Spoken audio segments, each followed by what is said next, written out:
Mee TV news కి స్వాగతం. నా పేరు వారు. ఇక డీటెయిల్స్ చూస్తే విజయవాడ పశ్చిమ నియోజకవర్గంలో కుమ్మరిపాలెం సెంటర్లో 38వ డివిజన్ జనసేన పార్టీ అధ్యక్షులు Tammina Leela Karunakar, city joint secretary గను శంకర్ ఆధ్వర్యంలో జనసేన పార్టీ జెండా ధిమా ఆవిష్కరణ కార్యక్రమం జరిగింది. ఇక కార్యక్రమానికి ముఖ్య అతిథిగా ఎన్టీఆర్ జిల్లా జనసేన పార్టీ అధ్యక్షులు శ్రీ సామినేని ఉదయభాను గారు అదేవిధంగా పాల్గొని జనసేన జెండాను ఆవిష్కరించారు.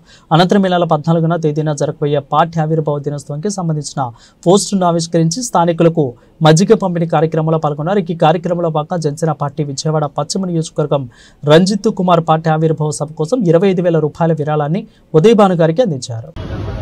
మార్చి 14 జరగబోయే 12వ ఆవిర్భావ సభకు రాష్ట్రం నుంచి లక్షలాది మంది జన సైనికులు, వీర మహిళలు అందరూ తరలి వస్తానికి ఉత్సాహపడుతున్నారు. మనందరూ కూడా తెలుసు, ఇవాళ పవన్ కళ్యాణ్ గారు అనేది ఒక వ్యక్తి కాదు, ఒక నాయకుడు కాదు, ఒక శక్తి.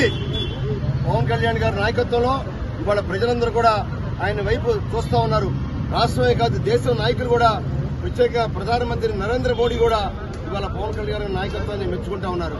కాబట్టి తప్పకుండా రేపు 12వ సభ జరగబోయే ఆవిర్భావ సభకు అందరూ కూడా తరలి రావాలని చెప్పి ఇవాళ కుమ్మరిపాలెం సెంటర్లో, వెస్ట్ కాన్స్టిట్యూషన్ కుమ్మరిపాలెం సెంటర్లో మరి లీలా కుమార్ గారు, అలానే శంకరు, మరి వారి మిగతా మిత్రులు ఆధ్వర్యంలో ఇవాళ జెండా ఆవిష్కరణ చేసుకుని ఇవాళ పోస్టర్లు కూడా రిలీజ్ చేశామంటే మరి ఎంత ఉత్సాహంగా ఉన్నారో దీని కూడా అర్థమవుతా ఉంది.